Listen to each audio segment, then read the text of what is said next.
Good morning and happy Friday, everybody. We made it to Friday. That's excellent in and of itself. Welcome to our Friday edition where we step away from the usual lessons and we're going to answer some of your questions that we got. And we're going to address a few things. So first of all, thanks everybody for the feedback. It's been absolutely magnificent. I want to give a couple of shout outs. The first one I want to do is to my mom. My mom's been following along since the beginning. I haven't been able to see her because of the coronavirus. I've had to keep my distance, and I miss her and I love her. So thanks for tuning in, Mom. Good to see you. Also, Martha sent us a message from England. Hi Martha, thank you for tuning in all the way over there. Hopefully your weather's better than ours. We also had Barb send us a great message. Thank you, Barb. Cindy and Sundance Lodges from Instagram, and Good Lad and Grace from Instagram. Thank you all so much. So, our first question was from Margaret. And Margaret took what we did yesterday and she put some seeds in paper towel and a bag. And what Margaret wanted to know was, do they need to be in the sun? Absolutely not. The two things that they have to have are warmth and moisture. They actually kind of like being in the dark. It's why most seeds start underground. But if the only warmth you can manage is in a sunny window, get them in the sunny window. If not, put them on a heating vent downstairs. Use a heat mat. They're always great to have. As long as they are warm and as long as they've got moisture, they'll be fine. So that's what they need. They don't necessarily need sun. The sun is purely there for when those first cotyledons explode to start the photosynthesis process. So your seeds just need moisture and warmth. Now, we had another question here. This is a great one. This is from Austin. And Austin asked, how can I tell if our plants at home are fibrous or taproot? There's two ways to tell. One of them is to take all of your plants, pull them out of the pots, break all the soil off the roots, and have a look at the roots. I do not recommend doing that at all. That's a huge no-no. Even when you're transplanting, you really, very rarely do you ever want to go bare root and expose all of your roots. The best thing you could possibly do, the easiest thing you could possibly do, just like you sent us a question, Austin, send us some pictures of your plants and I'll let you know if it's fibrous root or taproot. We are happy to answer those questions. We're happy to let you know. So again, just so you guys remember the difference, we've got our fibrous root systems that has all the adventitious roots just going willy-nilly and exploring everywhere and forcing their way through.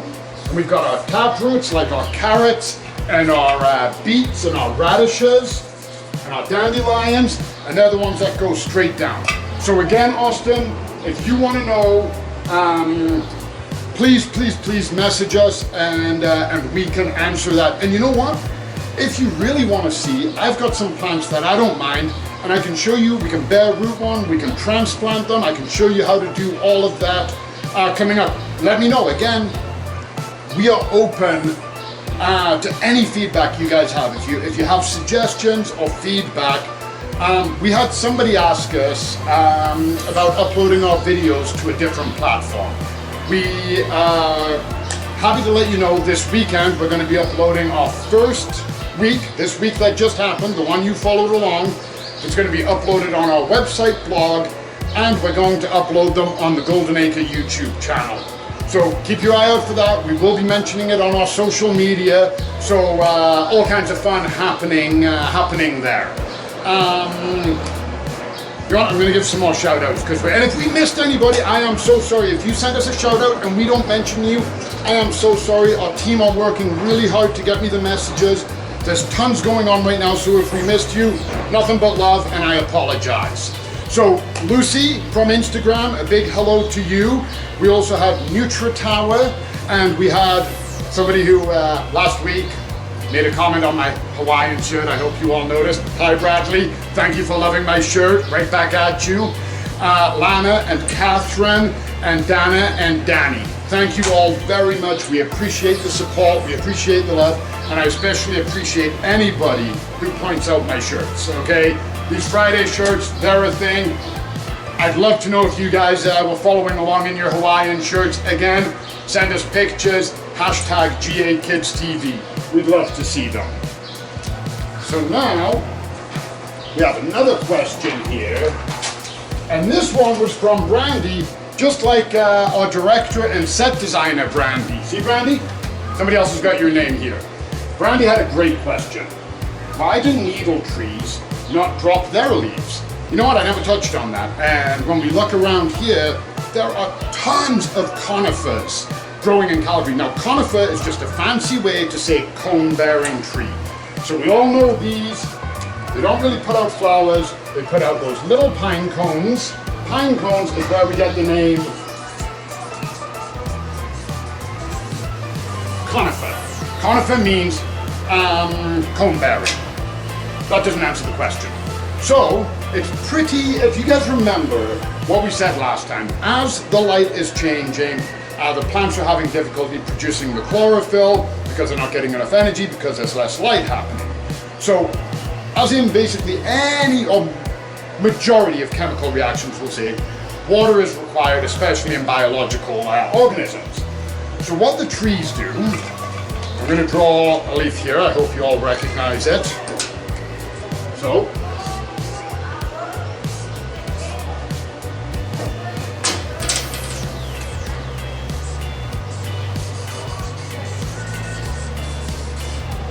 oh, Canada, right? So, as those leaves are changing, they're not producing as much moisture. Now, the tree doesn't want to lose moisture, and if you remember, the roots are bringing the water up from the ground and circulating it to the tree. So now there's water, and it goes into that leaf. But that leaf is no longer producing energy. So as it starts dropping off, there's tiny little holes here where the leaf connects. The tree starts closing them up to protect itself, and the leaf falls.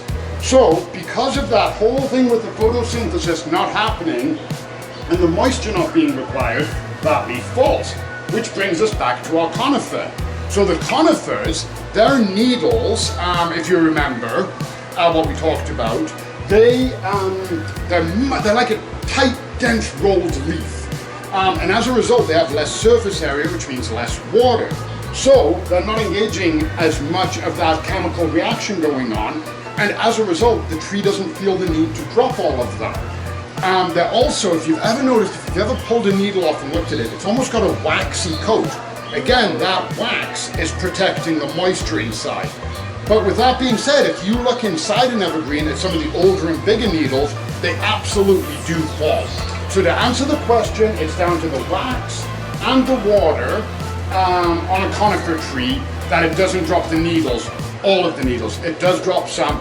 Then there are species that are conifers and they're deciduous, which means they drop their needles, like the larch. You go up to the mountains, yellow in the fall, those are the larch trees. They're absolutely fantastic. They're amazing needles. So Brandy, I hope that answers your question, and thank you for asking. You can always, if I didn't answer it fully, let us know. We're happy, absolutely happy to do it again. So now, we got a it wasn't so much a question, but we got a very special comment from Blake. And Blake commented on how good my art was. And Blake asked if I could draw Blake. So you know what? I said I wanted to try and answer everybody's questions. So the answer is yes, I can draw Blake. So here we go. There's a couple of things you've got to know about Blake. One, Blake is always wearing a hat. I've never seen Blake without his hat. I think I've seen one picture and he was at a wedding. Okay? And the other thing about Blake, he's got great hair. Comes down like this. And Blake also rocks a nice beard. He's got his glasses. And he's always smiling. Okay? He's got a mustache. So there's Blake. Now, there's a couple of other things about Blake. Blake is Australian. So we're going to say Today, mate, to Blake like that. Blake's also got big muscles because he works hard. And there he is. So there's Blake, there's our friend Blake. Blake, I hope you love your drawing as much as I enjoyed drawing you, my friend. That's literally the favorite drawing I've done this week. And that's our friend Blake. If you need a drawing, please let us know. And that brings us pretty much to an end of the week. I want to give a shout out to Hannah Law. I want to give a shout out to Lisa and to Rick and to Julia. Again, thank you all for tuning in. I hope you had a great time following along with us. I hope you've learned a few things. I hope you've had fun. Next week, we're going to be learning about seeds. We're going to be doing some planting. We're going to be starting. We're going to germinate. We're going to get dirty. Our hands are going to be in soil. Stay tuned on our social media. Have a great weekend, and thank you, everybody.